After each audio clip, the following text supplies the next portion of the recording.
Half of all marriages end in divorce. The other half, studies show, contain at least one deeply unhappy person staying out of fear, money, or children. So I have to ask, is marriage actually working for anyone? Or did we build a system designed to fail?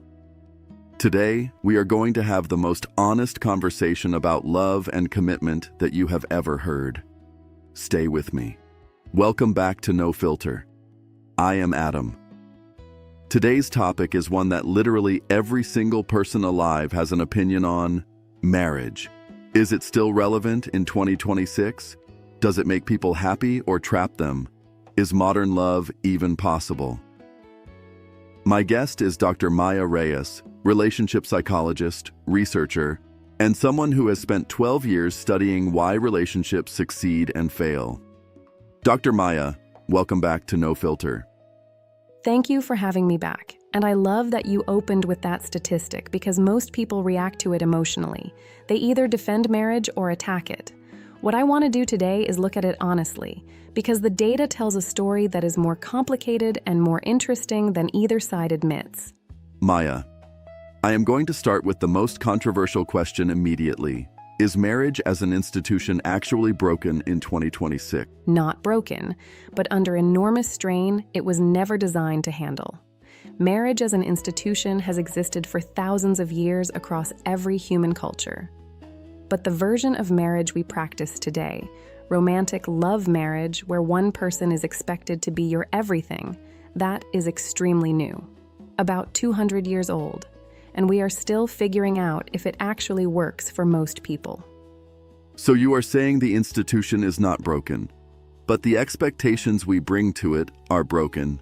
Several things changed simultaneously, and the combination is what is causing the strain.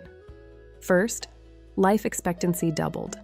When marriage was designed, people lived to 40 or 45. Staying married to one person forever meant 15 or 20 years. Now it means 50 or 60 years. That is an extraordinarily long time to remain deeply compatible with another evolving human being. We did not redesign the institution when we doubled the lifespan. We just kept the same expectations and doubled the time frame. What changed? Because our grandparents stayed married. What is different now? Exactly. Sociologist Eli Finkel at Northwestern University calls this the all-or-nothing marriage. We have elevated our expectations for what marriage should provide to historic highs: self-actualization, deep emotional intimacy, passionate romance, best friendship, intellectual stimulation, adventure, stability, security. And we expect one single human being to deliver all of that consistently for 5 or 6 decades. No institution, no relationship was built to carry that weight. And when it inevitably cannot, we call it So we went from marriage being a survival partnership to marriage being expected to fulfill every single emotional need a human being has. That is a massive shift. Research strongly suggests it is not. The happiest couples are those who maintain what psychologists call a village model. They do not expect their partner to fulfill every need. They have close friends, strong family relationships, community, mentors. Is that shift realistic? Can one person really be everything to another person? Their partner is central, but not the only source of meaning and connection in their life. The couples who struggle most are the ones who have made their partner their entire emotional world. Because when that one relationship has a bad season, and every relationship has bad seasons, they have nothing else to hold on to. The data on this is very clear, and it makes a lot of men uncomfortable to hear. One person being your best friend, therapist, financial partner, romantic partner, co-parent, and adventure buddy simultaneously. That is a lot to ask of any human being. Let us talk about why people are getting married later or not at all, especially young men. Statistics show men are checking out of marriage faster than women. Why? A10. In most Western countries, men initiate divorce less than women. Roughly 70% of divorces are filed by women. But when you look at why men are avoiding marriage in the first place, it is more complex. Legal and financial risk. Divorce courts So men feel they have more to lose and less to gain from legal marriage specifically. That is a controversial take. Do you agree with that? historically have not favored men in asset division and child custody. The perception that the commitment is asymmetric, that men give up more freedom and gain less security from the legal status specifically, and a generation of young men who watched their fathers go through painful divorces and decided the risk was not worth it. It changes everything, and we have not caught up culturally. Women are outpacing men in education and income in many countries now. Does that change the marriage dynamic? For most of human history, marriage was an economic arrangement as much as a romantic one. The man provided income, the woman provided domestic management and childcare. Both roles were necessary and complementary. Now women in many countries are earning more than men on average by age 30. The old script no longer applies. The traditional provider model is collapsing, and neither men nor women have fully figured out what replaces it. That feels very true, honestly. But we have not written a new one. So couples are improvising, and improvisation without a shared framework causes enormous amounts of conflict and resentment. The research on this is fascinating and counterintuitive. What does the research say about whether married people are actually happier than single people? A study tracking 24,000 people over 15 years found that married people reported higher life satisfaction on average than single people. But, and this is the critical part, that effect was entirely driven by people in good marriages. So a good marriage makes you significantly happier. A bad marriage makes you significantly more miserable than being alone. The quality matters more than the status. People in low-quality marriages reported lower well-being than people who had never married at all. So marriage is not a guaranteed path to happiness. It is a multiplier. It amplifies whatever the quality of the relationship already is. A great relationship becomes even better. A poor relationship becomes significantly worse. What makes a marriage work long-term? Like the actual factors, not the romantic stuff, the real science. A16. Gottman's research. 4 things that predict divorce. Contempt being the most deadly, more than infidelity even. Anger says, I am upset with what you did. Contempt says, I am better than you. It is disgust. It is mockery. It is eye-rolling. It is treating your partner as beneath you. When contempt enters a relationship, it signals that one person has fundamentally lost respect for the other as a human being. Contempt is more dangerous than cheating. Most people would not believe that. Explain that. People cheat because they fall for someone else. The research shows something more nuanced. People cheat most commonly because of emotional disconnection from their partner. They feel unseen, unappreciated, misunderstood, or because of a desire to feel desired, to feel attractive and wanted in a way that has faded in the primary relationship, or because of opportunity combined with lowered inhibition. When you look at your partner with contempt, you have fundamentally lost respect for them as a human being. That is almost impossible to come back from. Very rarely is infidelity a calculated decision. Most people who cheat describe it as something that happened in steps, each step feeling small, until they were somewhere they never consciously chose to go. Biologically, we are what researchers call pair bonding, but not strictly monogamous. We form deep emotional attachments to one person. That is the pair bonding. But we also experience attraction to others. That is the non-monogamous part. This is not a character flaw. It is biology. Let us talk about infidelity, because it is everywhere. Studies say between 20 and 40% of married people cheat at some point. Why do people who love their partner still cheat? And Gottman's research shows that once contempt becomes the default mode of interaction, the relationship has approximately a 90% chance of ending. Not because people stop loving each other, but because nobody can sustain themselves in an environment of contempt. Most people assume. So cheating is often not about the other person. It is about something missing inside the person who cheats. An emotional need not being met. The question is what you do with it. Monogamy is a value system and a choice. It is not an instinct that operates automatically.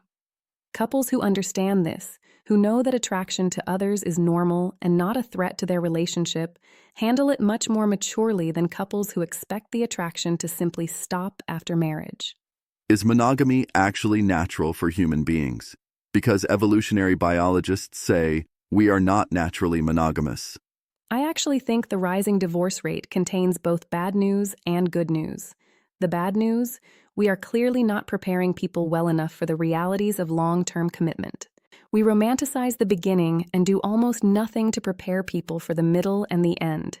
The good news: people are no longer staying in genuinely damaging and miserable relationships out of social obligation or economic necessity.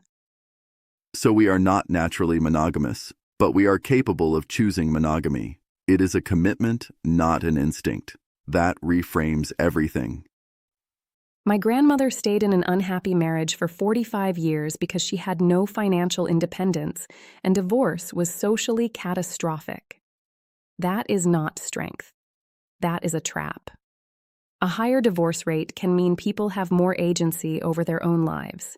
The impact is significant and genuinely new in human history. Dating apps have exposed the average person to more potential romantic partners in 1 month than their grandparents encountered in an entire lifetime. And what that does psychologically is create what Barry Schwartz called the paradox of choice. What about the divorce rate? Is a 50% divorce rate actually a sign of failure or a sign of progress? The more options you have, the less satisfied you are with any single choice. You are always aware that another option exists. That awareness, even when you are not actively pursuing it, creates a low-level background dissatisfaction that makes full commitment feel harder than it used to be. Social media and marriage. How much damage is Instagram and dating apps actually doing to committed relationships? Instagram specifically damages relationships in 2 ways. First, social comparison. You see other couples presenting their highlight reels, and you compare that to your own relationship's normal Tuesday. Your partner leaving their socks on the floor versus someone else's partner surprising them with flowers. That comparison is unfair and constant. Second, Instagram creates what I call the attention marketplace. You can see who is liking your partner's photos, who is commenting, who is messaging. Jealousy and insecurity that would never have existed before now have fuel available 24 hours a day. What about arranged marriages versus love marriages? Research shows arranged marriages sometimes have higher satisfaction. How is that possible? This is one of the most counterintuitive findings in relationship research. A large-scale study tracking satisfaction in arranged versus love marriages over 10 years found that love marriages started higher in satisfaction but declined faster. Arranged marriages started lower but increased steadily over time. By year 5, the satisfaction levels were roughly equal. By year 10, arranged marriages on average showed higher satisfaction. The theory is that in love marriages you start at peak romantic euphoria, which is neurologically unsustainable, and every subsequent year feels like a decline.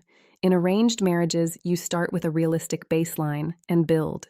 The trajectory of the graph matters more than where it starts. Arranged marriages often start with lower expectations and build love over time. Love marriages often start at peak emotion and then feel like a decline. The trajectory matters more than the starting point. Eighth, I think the question young people should be asking is not should I get married, but am I marrying the right way? With the right preparation, with realistic expectations, with a partner I genuinely respect, not just feel chemistry with. Chemistry is easy. Respect is rare. So the answer is not whether to marry, but how to marry. With what understanding? With what preparation? Most people spend more time planning the wedding than preparing for the marriage. Rare. Most couples spend 12 to 18 months planning a wedding and approximately 0 time doing serious premarital preparation for the actual marriage. What is the one thing couples who stay happy long-term do differently from couples who fall apart? Every day, your partner makes small bids for connection. A comment about something they saw, a funny observation, a small complaint, a moment of vulnerability. Happy long-term couples respond to those bids. They turn toward. They acknowledge. They engage. Unhappy couples miss or ignore those bids. Turn away. Over years, those small moments of turning toward or away compound into either deep intimacy or profound disconnection. They keep choosing each other consciously, every day, not because they have to, because they decide to.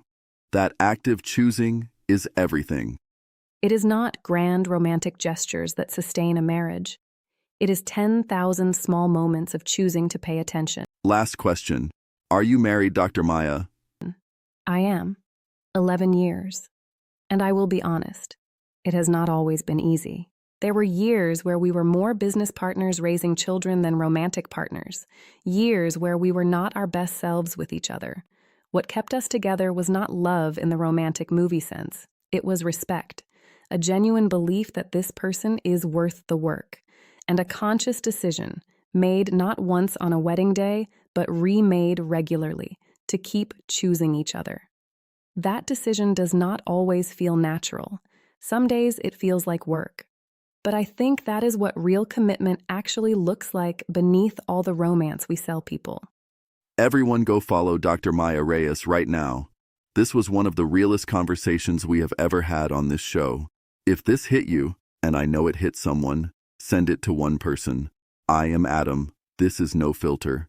Episode 115. See you next week. That is a wrap on episode 115. 11 years, respect over romance, 10,000 small moments. I am going to be thinking about this conversation for a long time, and I think you are too. If this hit you, send it to someone. Your partner, your friend who is about to get married, your friend who just got divorced. They all need this. This is No Filter. See you next week.